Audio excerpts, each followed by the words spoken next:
na makita. Puputulin na natin pagkakaibigan natin. Diyan ka na nga. Beshi. Beshi. Dahil hindi ko kaya masaktan ka. Dahil mahal kita.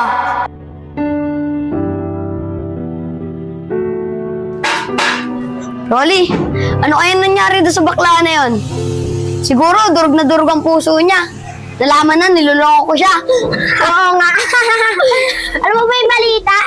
Si Rosalie, umalis na sa lugar nila. Oo, alam ko. Kaya nga wala na siyang kaibigan dito sa lugar natin eh.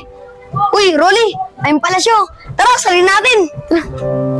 Uy, bakla, kawawa ka naman. Iniwan ka ng kaibigan mo dahil sa amin.